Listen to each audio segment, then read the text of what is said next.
was a valuable learning time.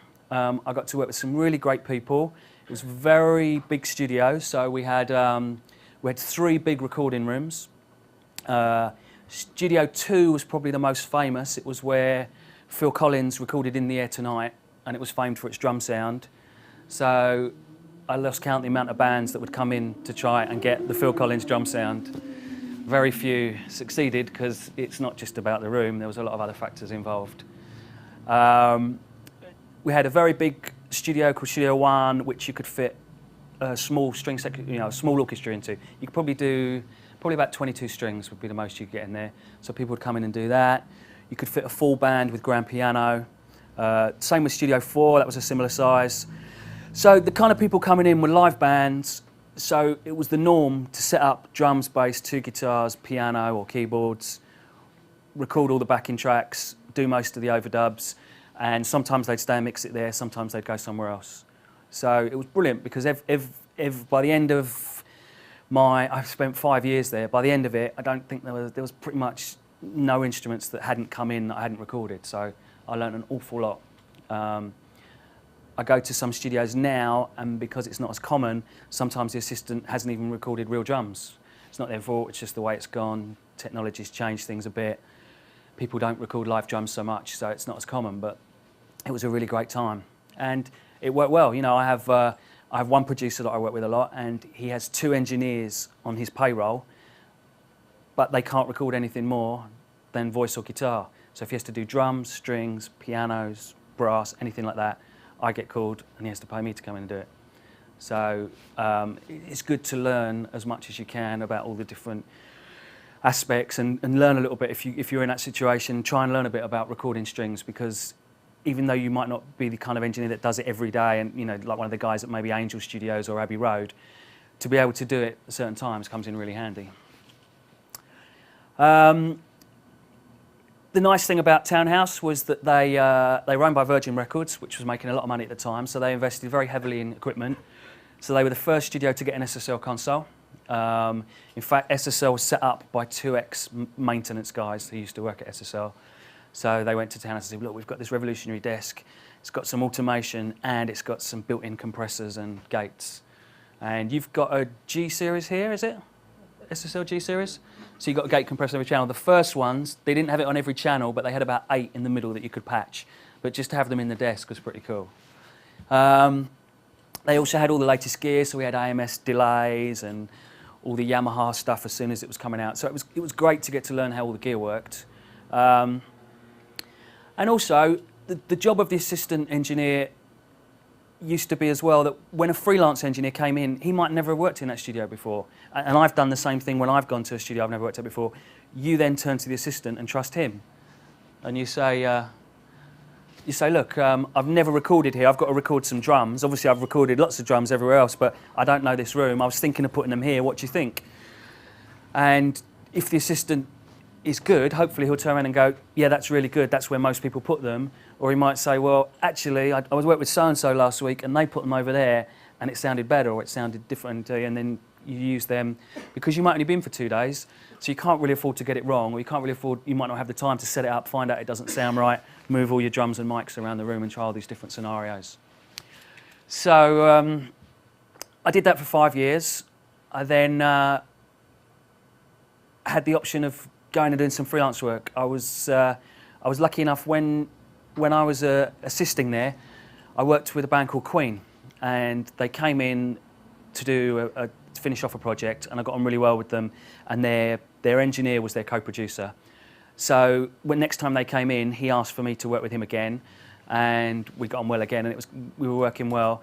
And then he got asked to go off and work with David Bowie, and he really wanted to do it, so he turned around and said to the band, would you mind if I went off for a bit, because this project's come up, and I've been wanting to do it for a while, it's been on the cards. And they said, no, fine. So, and I'd done a bit of engineering before, but I was still technically, as far as the studio was concerned, an assistant engineer, and they asked for me to engineer for them, because they said, well, he does half the work anyway, did it? So I kind of got jumped up that way. And I did quite a bit of work with them, and then they wanted to go off and do some things elsewhere, and the studio couldn't really afford to let me take the time off, so I ended up, it was about the time for me to go freelance anyway. I was sort of putting off that thing. I was getting people asking me to go and do stuff, but I was a bit apprehensive about giving up a regular job and going into the world of freelance work. So it kind of helped twist my arm a bit.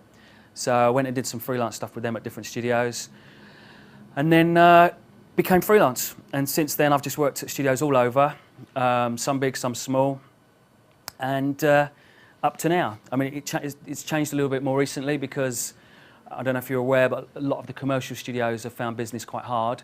So they've either scaled down or they've closed down. So I find that a lot of my time now is spent with producers or artists who have made a little bit of money and they've maybe set up a very good home studio or project studio. But when I say home studio, you know, they've probably had it acoustically treated. They might have an SSL console or a Neve console, or at the very least a great big Pro Tools HD system, good quality mics. So, and that's what I do. And still I work, I don't know if there's a studio around the corner, Strong Room. I still do quite a bit of stuff there, just wherever the client wants to go, really. So, any questions? Did everyone understand the kind of the process of how it used to work? And the importance of, it really was like an apprenticeship. It wasn't a, studios were far more unique. It was a lot quirkier. Now, pretty much most of the big studios have an SSL or a Neve. At the time, there was a lot of different consoles, a lot of different things. So it wasn't as easy as going on a course and learning stuff. And there was no one doing it. There wasn't any need to do it. And so it was really just learning from the specific studio you were working for on a day-by-day basis from experience. Yes? Basically, what you're saying is for when you started your engineering part, Yeah. there was absolutely no school, no one to teach you. It's basically you went from being in the studio, from that taping, knowing how to use it, the mixer and all that stuff. Yeah, and even that, it was a very, I mean, the system I used was an open reel-to-reel thing that just worked like a tape recorder, you know, with four or eight tracks, I can't even remember how many it had now, and a tiny little, it's almost like what we would use as a headphone mixer now. But the concept of it and the multi-tracking thing I really liked. So yeah, I went in knowing nothing, and the studio loved that. And you know, it's a hard learning curve because you've gone from knowing absolutely nothing to there. But all the people that work there were great, and they all help out, and you sort of ask people why it's done, and you see things being done. And obviously, if you're in a session and the client's there and they're playing, it's not always feasible to say, excuse me, how you do that.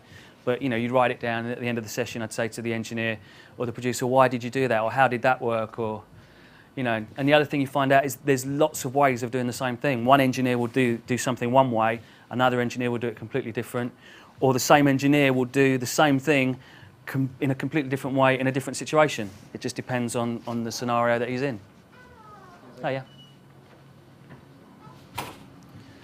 So do you guys see yourselves, is that the kind of, you want to get into the industry, in studios or music, or what do you? Yeah, basically becoming a producer. Producer, yeah? Do you play any instruments? Not to speak of, I play a little bit of guitar, but because I'm around musicians, it's, I don't really.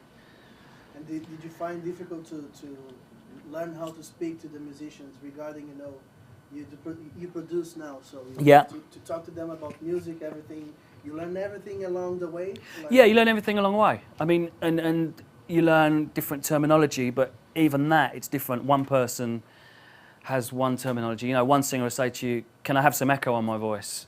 And to me, echo is like a repeat. So you put a repeat and they go, no, I want echo. And you go, well, it is echo, and what they mean is reverb. And someone else will say, can you give me some reverb? And you give them reverb, they go, no, I want reverb. And what they mean is delay. So it's all that. And you know, one producer will say, can you make it crisp? Or can you make it tough? And it's just those things you learn.